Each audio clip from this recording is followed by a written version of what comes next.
Hola, este es el tutorial número 7. En esta ocasión voy a hablar sobre el método matricial para el trazo de rayos en aproximación paraxial. Bueno, este tutorial es relativamente parecido al primer tutorial que hice sobre trazo de rayos usando GeoGebra, pero la diferencia es que en GeoGebra hice trazo exacto de rayos y aquí voy a mostrar una herramienta con, digamos, un método ya menos gráfico, sino un poco más matemático, pero también muy interesante para poder hacer trazo de los rayos, ¿no? Y bueno, para eso yo voy a usar Excel. Y bueno, entonces empecemos en forma. El método es relativamente fácil. La idea es que voy a dibujar un dispositivo óptico como una lente biconvexa. Digamos, la lente biconvexa está formada por dos superficies, una superficie anterior y una superficie posterior. Y la idea es que vamos a poner un objeto que está a una altura y0, a una altura, bueno, y0, y1, y entonces vamos a trazar rayos y mirar a ver cómo evolucionan ellos a través del sistema. El método consiste en lo siguiente: cada superficie se actúa como límite de etapas, básicamente. Entonces vamos a hablar de una etapa anterior a anterior a la superficie anterior, ya que la vamos a llamar simplemente una etapa de traslación T0. Luego el rayo va a llegar hasta la superficie anterior, allí va a ocurrir una refracción, luego se va a trasladar el rayo a través al interior de la lente, y esa etapa la vamos a llamar una traslación T1. Luego va a llegar a la superficie posterior, allí va a ocurrir otra refracción que le llamamos R2, y finalmente el rayo se va a trasladar a través del espacio libre que está después de la superficie posterior. La idea del método de matricial es que cada una de esas etapas, bien sean traslaciones o refracciones, están caracterizadas por, valga la redundancia, matrices características. Hay una matriz característica para la traslación del rayo y hay una matriz característica para la refracción. En la traslación hay dos parámetros: este tau, que habla sobre cuál es la distancia que se traslada el rayo entre una etapa, entre una superficie y otra. Por ejemplo, para la primera traslación, la distancia que hay desde la posición del objeto hasta la primera superficie. Y bueno, para la segunda traslación, que hay la distancia que hay de la primera superficie a la segunda superficie, que daría cuenta sobre el espesor de la lente. Bueno, eso respecto al tau. Y n, que es el índice de refracción. Bueno, para el ejemplo que voy a desarrollar, igual se podría hacer para cualquier otro índice de refracción, pero vamos a considerar que fuera de la lente el índice de refracción es equivalente al índice de refracción del vacío, y dentro de la lente vamos a tener un índice de refracción mayor que 1. Para la refracción, la matriz característica es esta, donde tenemos un parámetro phi que se llama la potencia dióptrica, y la potencia dióptrica pues define, digamos, qué tanto tuerce la superficie al rayo. Esta potencia dióptrica se define como 1 sobre la distancia focal. Entonces, para observar cómo evoluciona el rayo, vamos a definir unos puntitos. Hay un puntito que va a estar acá, va a ser el primer punto. Nos va a indicar que un rayo, por ejemplo está a una altura y está formando un ángulo θ respecto al horizontal. Este rayo en particular tiene un ángulo 0, está formando un ángulo 0 respecto al eje óptico. Entonces, conocidos cuál es la altura y el ángulo que está formando un rayo en este punto, en el punto inicial, queremos saber a qué altura y qué ángulo está formando al llegar, por ejemplo, a la primera superficie. Entonces ahí es donde aplicamos el método matricial, que consiste simplemente en multiplicar este vector de altura y ángulo por una matriz de transformación, que bien puede ser la matriz de traslación o la matriz de refracción, según sea el caso. Y con eso entonces vamos a encontrar el y' y θ', que son la altura y el ángulo en la segunda etapa. En este diagrama se muestra un poco más en detalle cómo opera eso, ¿no? Entonces aquí tenemos el ángulo θ, tenemos el ángulo θ', la altura inicial y la altura y'. Entonces, bueno, vamos a ver ya esto en el Excel.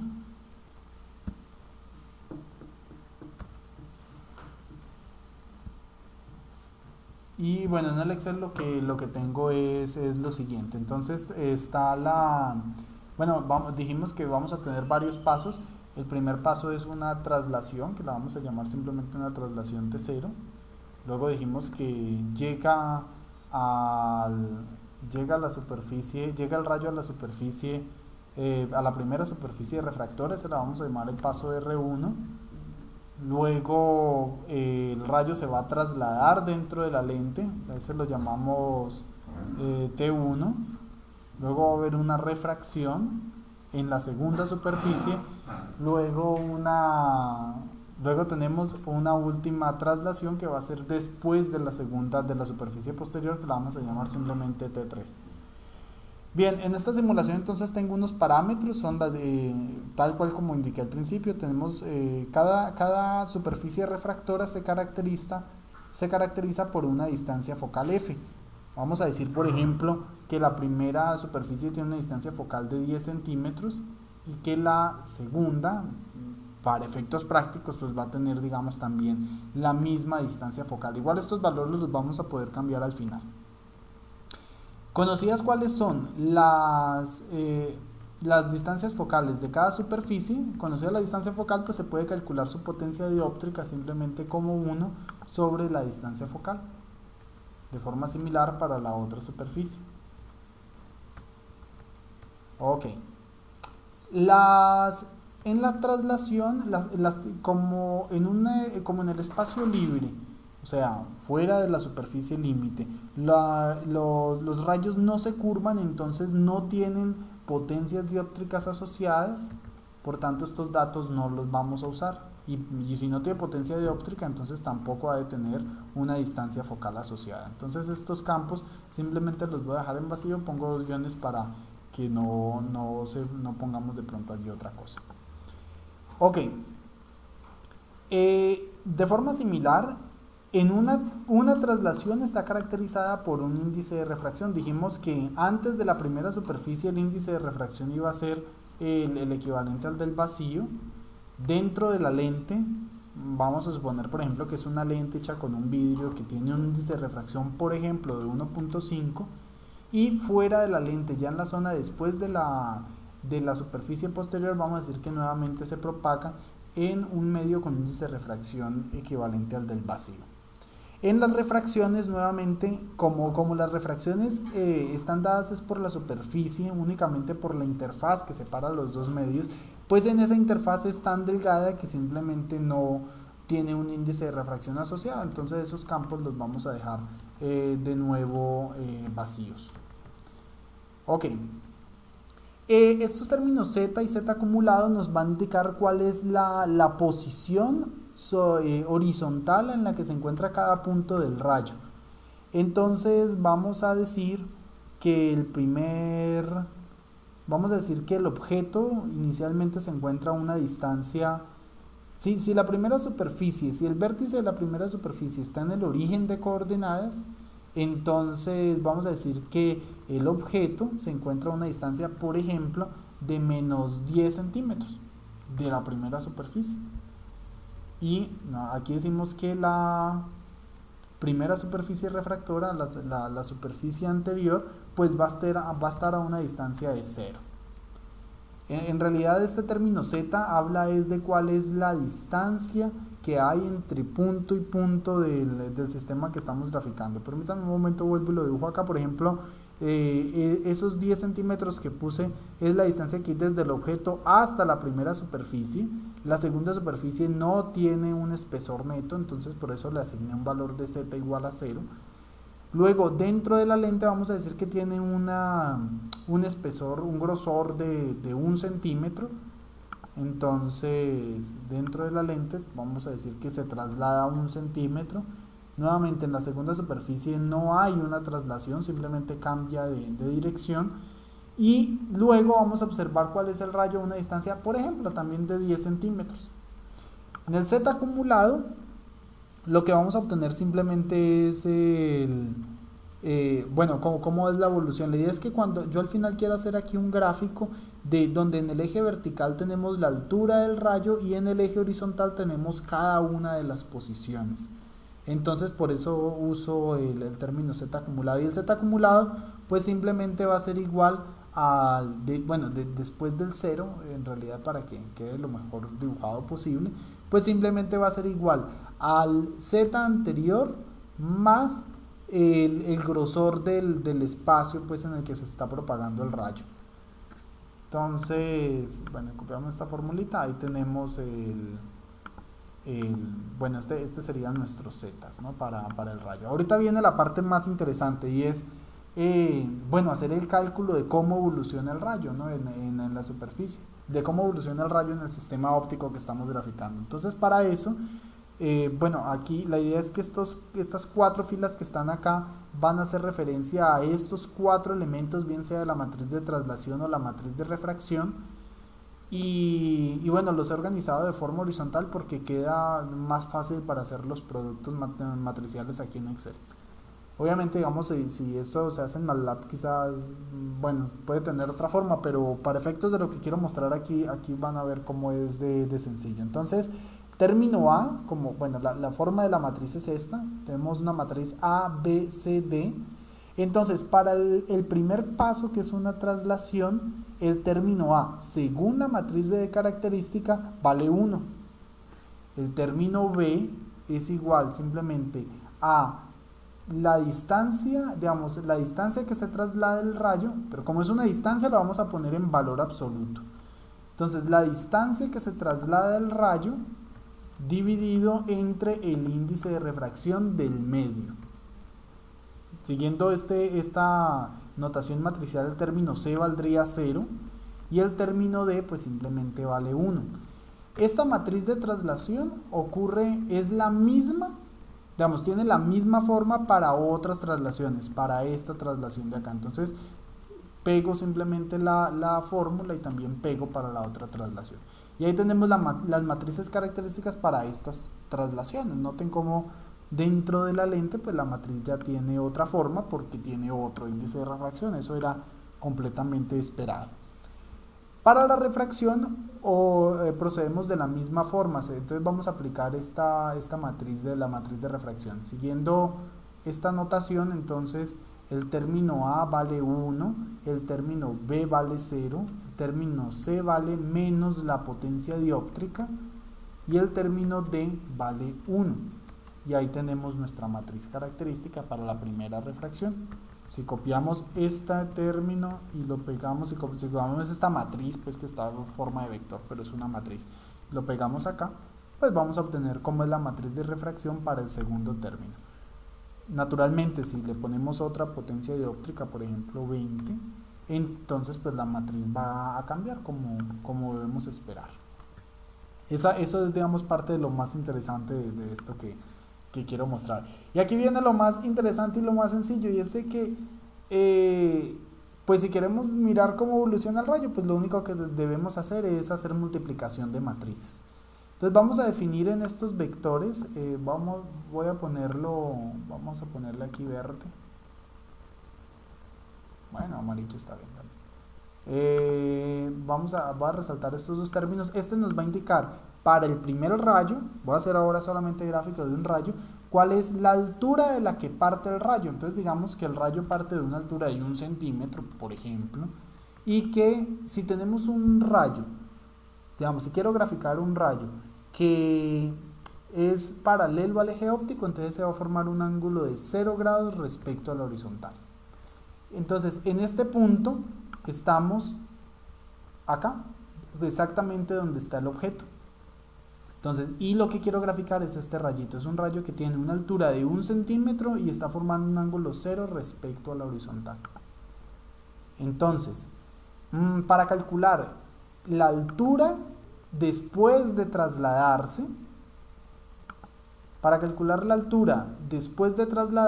o sea, el y', pues simplemente debemos hacer esta multiplicación matricial. La matriz multiplicada por el vector. Esto equivaldría a por y más b por teta. Y el ángulo se calcula, digamos que después, en este punto, después de trasladarse, va a estar dado simplemente por y, c por y más d por teta. Simplemente producto de matrices. Entonces el y, bien dijimos, va a ser igual a el término a, quiero que me sigan acá en este producto, sería a por y, entonces a por y más b por teta. Ok, y ese nos da la altura del rayo al llegar a la primera superficie refractora. Y el ángulo que va a formar es simplemente C por Y, estoy siguiendo nuevamente este producto, C por Y más D por teta, más el término D multiplicado por teta. Y ahí lo tenemos. Entonces, en este punto, estas son la altura y el ángulo después de que el rayo se ha trasladado la distancia T0 hasta la primera superficie. Al llegar a la superficie refractora, la nueva altura del rayo es igual a la altura anterior y el nuevo ángulo es igual al ángulo anterior. Entonces, fíjense cómo evoluciona el sistema de interesante. Podemos simplemente copiar estas fórmulas hasta nuestra última superficie, y luego, como ya tenemos aquí el producto matricial, pues simplemente copiamos las fórmulas, y la idea es que este vector que acabamos de generar nos va indicando cómo evoluciona el rayo en el sistema. Ya vamos a hacer un gráfico para eso. Sin embargo, antes de hacer el gráfico, quiero simplemente hacer aquí bueno, dejémoslo así a ver cómo nos sale.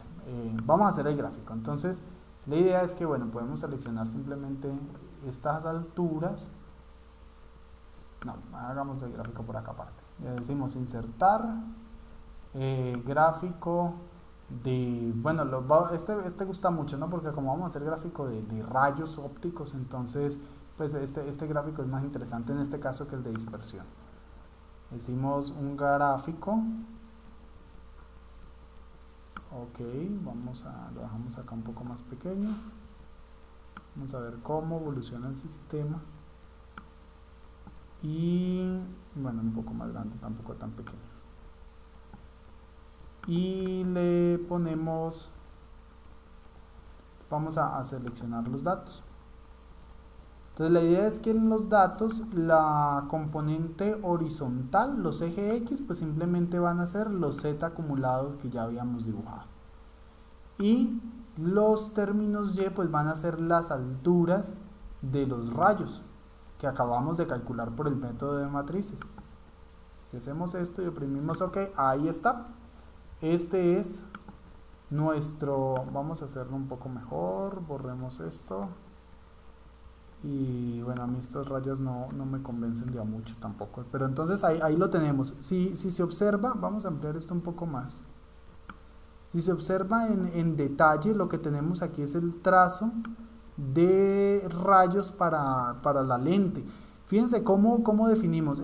Aquí está el objeto, luego dijimos que viene un rayo horizontal paralelo al eje óptico, aquí está la primera superficie. Esta superficie refracta el rayo, luego llega a la segunda superficie. Fíjense que la segunda superficie le dijimos de espesor 1, entonces por eso simplemente está pues a una distancia 1 del eje vertical, en la posición X igual a 1, y luego vuelve y se refracta el rayo, y entonces nos está mostrando pues lo que hace el sistema, ¿no? Podemos hacer gráficos de otros rayos, por eso dejé también estos campos, y bueno, así sucesivamente podemos hacer un trazo de rayos. Pero lo interesante de este método comparado con, digamos, del método matricial comparado con el método de los círculos, es que además nos arrojan datos, valores numéricos con el cual podemos proceder.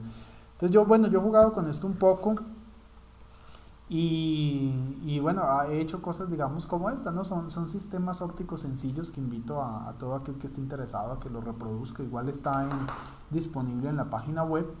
Y bueno, se pueden hacer cosas como estas, ¿no? Donde uno hace el trazo de rayos. Yo quiero mostrar aquí en este dato de curvas, pues hago el mismo cálculo que les acabo de mostrar. Y bueno, pues puede tener uno cosas interesantes. Por ejemplo, ¿qué pasa si ya las lentes van a estar más cerca? Entonces, cómo se van a comportar los rayos o qué pasa si la distancia focal, por ejemplo, de la primera lente entonces ya es más o es menos. Entonces ahí vemos pues cuál es el efecto, ¿no? Y bueno, pues ese es el tutorial. Bueno, ya para finalizar, hay otros, bueno, por acá también tengo uno, por ejemplo, para hacer sistemas ópticos, ¿no? Pues se puede jugar con lentes positivas, con lentes negativas, mirar cómo se forman imágenes, en fin, y bueno, esto es lo que tenía por mostrarles. Espero les haya gustado y a todos muchas gracias.